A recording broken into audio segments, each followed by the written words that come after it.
அனைவருக்கும் வணக்கம். நாம் ஜனக மன்னனுக்கும் அஷ்டவக்ரர் என்கிற மகா யோகிக்கும் இடையிலே நடைபெற்ற ஞானம் குறித்தான உரையாடல்களை அஷ்டவக்ர கீதை என்கிற நூலின் வாயிலாக வாசித்து அறிந்து வருகிறோம்.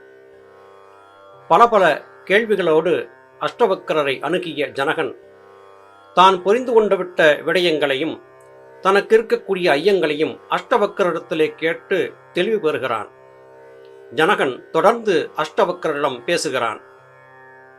அலைகளும் நுரை குமிழிகளும் நீரினும் வேறன்மை போன்றே ஆத்ம வெளிப்பாடாம் உலகம் ஆத்மாவினும் வேறன்று. ஜனகனுக்கு இப்போது புரிதல் ஏற்பட்டிருப்பதை அவருடைய இந்த வார்த்தைகள் மூலமாக நம்மால் உணர முடிகிறது. கடலிலே அலைகள் எழும்புவதை நாம் பார்த்திருக்கிறோம். அந்த அலையோடு சேர்ந்து நுரைகள் ஏற்படுவதையும் நீர்க்குமிழிகள் ஏற்படுவதையும் நாம் பார்த்திருக்கிறோம். ஆனால் இந்த அலைகள் மற்றும் நீர்க்குமிழிகள் ஆகியவை இவை எல்லாமே தண்ணீரிலே இருந்துதான் வந்தன. இது எந்த விதமான ஐயத்திற்கும் இடமில்லாத ஒரு கூற்றாகும். அதுபோல இந்த உலகம் என்பது ஆன்மாவிலே இருந்துதான் வெளிப்பட்டு வந்தது என்று தான் புரிந்து கொண்டு விட்டதாக ஜனகர் இங்கே அஷ்டவக்ரரிடத்திலே சொல்லுகிறார். ஆன்மாவே உலகத்தை சிருஷ்டிக்கிறது. ஞானபிதா சுவாமி சிவானந்த பரமஹம்சர் அவர்கள் சித்த வேதத்திலே மனதின் ஒரு கூறாகிய அகங்காரம் என்பது பிரம்மாவாக இருந்து இந்த உலகத்தை சிருஷ்டிக்கிறது என்று சொல்லி அருளியிருந்தார்கள். இந்த கருத்துக்கள் ஜனக மகாராஜாவினுடைய வாயிலிருந்து அஷ்டவக்ரரிடத்திலே பகிரப்படுவதை பார்க்க முடிகிறது. ஆன்மாதான் இந்த உலகத்தை சிருஷ்டித்தது என்பதை ஜனகர் இப்போது புரிந்து கொண்டிருப்பதை அவருடைய ஆன்ம விலாசத்தின் முன்னேற்றத்தை இந்த வார்த்தைகள் நமக்கு தெளிவாக புரிய வைக்கின்றன. எப்படி தண்ணீரிலே இருந்துதான் அலையும் நீர்க்குமிழிகளும் நுரையும் தோன்றியதோ அதுபோல ஆன்மாவிலிருந்துதான் இந்த உலகம் தோன்றியது என்பது இப்போது தெளிவாகிறது. ஆயுங்கால் ஆடை நூல் மாத்திரமே ஆதல் போல இப்படைப்பும் விசாரிக்குங்கால் ஆன்மமயமே ஆம். பற்பல விதமான வண்ண ஆடைகளை நாம் உடுத்தி மகிழ்கிறோம். தேகத்தின் அங்கங்களை வெளியிலே காட்டிவிடாதபடியாக அங்கங்களை மூடி மறைப்பதற்காக பஞ்சிலே இருந்து நூல் நூற்று எடுக்கப்பட்டு அந்த நூலை கொண்டு பின்னல் செய்து துணியாக உருவாக்கப்பட்டு அந்த துணியிலிருந்து ஆடையாக நாம் அணியக்கூடியது கிடைத்திருக்கிறது. இந்த ஆடை என்று சொல்லும் போது மேலோட்டமாக பார்க்கும்போது இது ஒரு ஆடை அல்லது உடுத்தக்கூடிய துணி, நம்முடைய கண்ணியத்தை காப்பாற்றிக் கொள்வதற்கான துணி என்று மட்டுமே நினைக்க தோன்றும். ஆனால் ஆராய்ந்து பார்க்கும்போது நூல்களின் சரடுகளின் தொகுப்புத்தான் இந்த ஆடை என்பது தெளிவாக புரிய வரும். ஆடை என்று சொல்லும்போது அது ஒரு துணி மட்டுமல்ல, அதற்குள்ளே பஞ்சு இருக்கிறது. பஞ்சிலே இருந்து நூற்றெடுக்கப்பட்ட எண்ணற்ற நூல்களின் பின்னல் இருக்கிறது. அதுபோல விசாரித்து பார்க்கும்போது இந்த உலகத்தில் இருக்கக்கூடிய அனைத்து விதமான படைப்புகளும் ஆன்மாவால் உருவாக்கப்பட்ட வலைப்பின்னல் தான் என்பதை தற்போது தான் உணர்ந்திருப்பதாக ஜனக மன்னன் அஷ்டவக்ரரிடத்திலே தெளிவாக சொல்லுகிறான். ஜனகனுடைய இந்த புரிதலையும் மேதாவிலாசத்தையும் பார்த்து உவகை கொண்ட அஷ்டவக்ரர் அடுத்து ஜனகர் என்ன சொல்லப் போகிறார் என்பதை கேட்பதற்கு ஆவலாக அவர் முகத்தை உற்று நோக்கியபடியாக காத்திருக்கிறார். கருப்பஞ்சாற்றில் உண்டாகும் சர்க்கரை அதனாலே வியாபிக்கப்படுவது போல் உலகம் என்னிடம் உண்டாகி இடையராது என்னால் வியாபிக்கப் பெறும். சர்க்கரை என்று அழைக்கப்படக்கூடிய உணவுக்கு சுவை ஊட்டக்கூடிய ஒரு பொருளை பற்றி நாம் அறிந்திருக்கிறோம். சர்க்கரை தற்காலத்திலே வெள்ளை நிறமாக இருக்கிறது, முற்காலத்திலே மஞ்சள் நிறமாக இருந்தது. அது வெல்லம் என்கிற வகையிலே உருண்டையாகவும் உருவாக்கப்பட்டது. அச்சு வெல்லம் என்கிற வகையிலே சிறிய வில்லைகளாக உருவாக்கியும் கொடுக்கப்பட்டது. ஆனால் இப்படி எத்தனை விதமாக உருவாக்கப்பட்ட இனிப்பாக இருந்தாலும் அல்லது சர்க்கரையிலே இருந்து தயாரிக்கப்பட்ட உணவான இனிப்பு பண்டங்களாக இருந்தாலும் இவை எல்லாமே விதவிதமான உருவங்களை கொண்டிருந்தாலும் அதன் தொடக்கம் எது என்றால் அது கருப்பஞ்சாறு, அதாவது கரும்புச்சாறு தான். எப்படி பார்த்தாலும் எல்லா விதமான இனிப்புகளும் கரும்பு சாற்றிலே இருந்து பெறப்பட்டவை என்பது எந்தவிதமான சந்தேகத்திற்கும் இடமில்லாத விடயம்தான். அதுபோல இந்த உலகம் என்பது என்னிடத்திலே இருந்து உருவாகி பலவிதமான விகாரங்களை கொடுத்து பற்பல விதமான ஜாலங்களை செய்து கொண்டிருக்கிறது.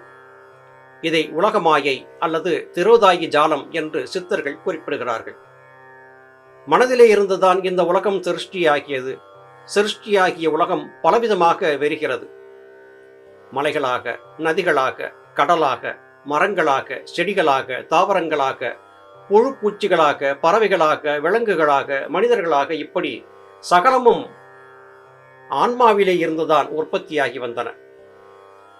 கண்களை மூடிக்கொண்டு விட்ட ஒருவன் எந்தவிதமான காட்சியையும் காணாத போது, காதுகளை மூடிக்கொண்டு விட்டு எந்தவிதமான ஓசைகளையும் கேட்காத போது, நாசியை அடைத்துக்கொண்டு எந்தவிதமான மனத்தையும் நுகராத போது, சருமத்தை கொண்டு எதையும் ஸ்பரிசிக்காத போது, இந்த உலகில் எதுவுமே இல்லை, வெறும் சூனியம் மட்டுமே மீதமாக இருக்கிறது. இந்த உலகம் முழுவதையும் காண்பதற்கும் தொடுவதற்கும் ஸ்பரிசிப்பதற்கும் சுவாசிப்பதற்குமாக இருக்கக்கூடியது புலன்கள் மாத்திரமே. இந்த புலன்கள் வழி செல்லக்கூடிய மனம் அதன் போக்கை மாற்றிக்கொண்டு ஜீவனை நோக்கி சென்று விட்டால் அப்போது பூச்சியம் மட்டுமே மிச்சமாக இருக்கும். எனவே இந்த உலக காட்சிகள் என்பவை மாயை என்பதை தற்போது ஜனகன் முழுமையாக புரிந்திருப்பதை அவருடைய வார்த்தைகள் தெளிவாக நமக்கு சுட்டிக்காட்டுகின்றன. தன்னை உணராமையால் உலகு தோன்றும், தன்னை உணரின் உலகு தோன்றாது. கயிற்றை காணாமையால் அரவு தோன்றும், காணின் அரவு தோன்றாது. இரவிலே எந்தவிதமான வெளிச்சமும் இல்லாத கொம்மிருட்டு வேளையிலே வெறும் கால்களிலே நடந்து செல்லக்கூடிய ஒருவன் தன் கால்களுக்கு கீழே நீளமாக நெழுநெழுப்பான ஒன்றை மிதித்து விட்டால் அவனுடைய இதய துடிப்பு அதிகரிக்கிறது, படபடப்பு ஏற்படுகிறது. தன் காலுக்கு கீழே ஏதோ ஒரு சர்ப்பம் சிக்கி கொண்டு விட்டது, ஒரு பாம்பு தன்னுடைய காலுக்கு அடியிலே இருக்கிறது, ஒருவேளை அது தன்னை தீண்டி விடுமோ, விஷம் பாதித்து தனக்கு மரணம் ஏற்பட்டு விடுமோ என்று பலவிதமான எண்ணங்கள் உருவாக்கி பயம் ஏற்படுகிறது. உடனடியாக கையிலே இருக்கக்கூடிய வெளிச்சத்தை உண்டாக்கக்கூடிய ஒரு கருவியை கொண்டு, ஒரு பொருளை கொண்டு, ஒரு தீக்குச்சியை கொண்டு வெளிச்சத்தை உண்டாக்கி பார்க்கும்போது காலுக்கு கீழே இருந்தது சர்ப்பம் அல்ல, கயிறு என்பது தெரிந்தான பிறகு ஆசுவாசமான மூச்சு வர ஆரம்பிக்கிறது.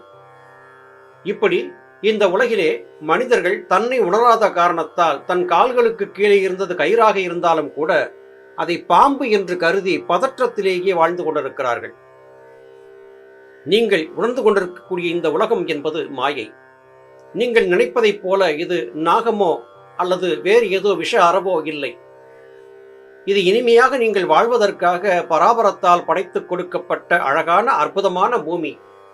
இதை புரிந்து கொள்ளுங்கள் என்று பராபரம் பலமுறை நமக்கு உணர்த்தியும் கூட அறியாமையின் காரணமாக, உலக மாயையின் காரணமாக கயிற்றை பாம்பென்று கருதி நாம் கருத்திழந்து துன்பத்தை சந்தித்தவர்களாக இருக்கிறோம். இதற்கெல்லாம் காரணம் தன்னை உணராமைதான் என்பதை தான் இப்போது புரிந்து கொண்டதாக ஜனக மன்னன் அஷ்டவக்கரிடத்திலே கூறுகிறான். தன்னை உணராமல் இருந்த காரணத்தால் இந்த உலகம் என்பது ஏதோ மிகப்பெரிய சிக்கலை தனக்கு கொடுக்கக்கூடிய ஒன்று என்று கருதியிருந்தேன். தன்னை உணர்ந்தான பிறகு இந்த உலகம் என்பது தன்னிலிருந்தே வந்தது என்பதை தெரிந்தான பிறகு இந்த மனமயக்கம் தனக்கு தீர்ந்து விட்டதாக இங்கே ஜனகர் தெளிவான நிலையை பற்றி அஷ்டவக்கரிடத்திலே உரைக்கிறார். எனது சுய வடிவம் ஒளியே அன்றி வேறன்று. உலகம் ஒளிருங்கால் உண்மையில் நானே ஒளிர்கின்றேன். இந்த உலகத்தை நாம் எதை கொண்டு பார்க்கிறோம்? பிரகாசத்தை கொண்டு பார்க்கிறோம். 5 புலன்களிலே கண்கள் மிக மிக முக்கியமானவை இந்த உலகத்தை பார்ப்பதற்கு. கண்களால் கண்டு பார்த்து உணரக்கூடிய இந்த உலக காட்சி மற்ற புலன்களான காதுகள், சருமம், நாசி, நாவு ஆகியவற்றால் உணரக்கூடியதிலே இருந்து வேறுபடுகிறது.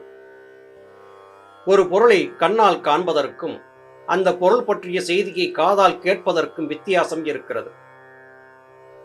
இனிப்பான லட்டு முதலாகிய உணவுகள் ஆனந்தமானவை, உண்பதற்கு இதமானவை என்று சொன்னாலும் கூட அந்த உணவை கண்களால் பார்த்து, கைகளால் தொட்டு ஸ்பரிசித்து, அதன் மனத்தை நுகர்ந்து, அதை வாயிலே இட்டு சுவைத்து பார்க்கும் போதுதான் அந்த லட்டு என்று அழைக்கப்படக்கூடிய இனிப்பின் முழுமையான இன்பத்தை நாம் உணர முடியும். கண்கள்தான் யாவற்றுக்கும் காரணமானவை. மனித உடலின் பிரகாசம் என்பது கண்கள் வழியாகவே இந்த உலகத்தை நமக்கு தோன்றும்படியாக செய்கிறது. என்னுடைய வடிவத்தை நான் என்னுடைய கண்களைக் கொண்டே காண்கிறேன். உண்மையிலேயே இந்த காட்சிக்கான பிரகாசம் என்பது எனக்குள்ளே இருக்கிறதே அல்லாது வெளியிலே இல்லை. இதை தற்போது நான் புரிந்து கொண்டு விட்டேன் என்று ஜனக மன்னன் அஷ்டவக்கரிடத்திலே கூறுகிறான். ஞானபிதா சுவாமி சிவானந்த பரமஹம்சர் அவர்களால் அருளி செய்யப்பட்ட சித்த வேதத்தை வாசித்து பார்க்கும் போது உண்மையான பிரகாசம் என்பது அவரவர் சிரத்திலேயே இருக்கிறது. சிரத்திலே இருக்கக்கூடிய பிரகாசம் வெளிப்பட்டுத்தான் உலக காட்சிகள் நமக்கு கற்புலனாகின்றன என்று சொல்லியிருந்தார்கள். கண்களை மூடிக்கொண்டு விட்ட ஒருவனுக்கு இந்த உலக காட்சி என்பது தென்படாது. உண்மையிலேயே கதிரவன் உதயமாகியது சிரத்திற்குள்ளேதான். சிரத்திற்குள்ளே இருக்கக்கூடிய கதிரவன் உதித்து விட்டால் அதன் பிறகு அஸ்தமிப்பதில்லை. நமக்குள்ளே ஏற்பட்டிருக்கக்கூடிய இந்த சின்னஞ்சிறிய பிரகாசமே நமக்கு இத்தனை பெரிய ஞான விசாரணத்தையை கொடுக்கிறது. இந்த பிரகாசம் அதிகரிக்கும் போது முழுமையான புரிதல் என்பது ஏற்பட்டுவிடும். இந்த பிரகாசத்தை அதிகரித்துக் கொள்வதற்காகத்தான் யோகிகள் மகான்கள் சிரத்திற்குள்ளே காற்றை கொண்டு ஊதி உள்ளே இருக்கக்கூடிய பிரகாசத்தை மேலும் அதிகரித்து உண்மையை உணர முயற்சி செய்கிறார்கள். உண்மையை உணர்ந்து கொண்டு விட்ட ஒருவனுக்கு இந்த உலகம் மாயை என்பது முற்றுமுதலாக விளங்கிவிடும். இதில் எந்த விதமான ஐயமும் இல்லை. கிளிஞ்சலில் வெள்ளி என கயிற்றிற் பாம்பென வெயிலில் காணலென அறியாமையால் அகிலம் என்பால் விகற்பிக்க பெற்று இலகுவது என்னே.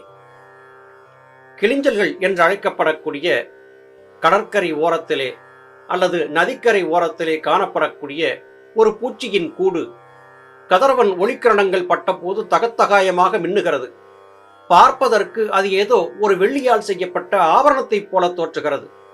அருகிலே சென்று எடுத்து பார்த்தபோது அது வெள்ளி அல்ல, அது கிளிஞ்சல் என்பது தெரிகிறது. இரவிலே கால்களுக்கு இடையிலே சிக்கிக் கொண்டு விட்ட கயிறு பாம்பென்று தோன்றுகிறது. அதை உற்று பார்த்தபோது அது கயிறுதான், பாம்பல்ல என்பது தெரிகிறது.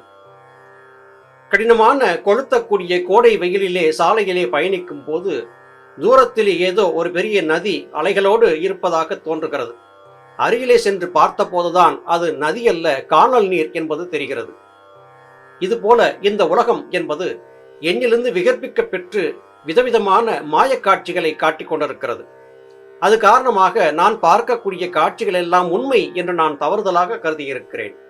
கிளிஞ்சல் வெள்ளியாக தோன்றியதைப் போல, கயிறு பாம்பாக தோன்றியதைப் போல, வெயிலிலே காணல் நீரை தண்ணீர் என்று நான் அறியாமையில் கருதியிருந்ததைப் போல இந்த உலகம் முழுவதும் என்னுடைய கண்களுக்கு தோற்றுவது எல்லாமே மாயை என்பதை புரியாமல் இருக்கிறேன்.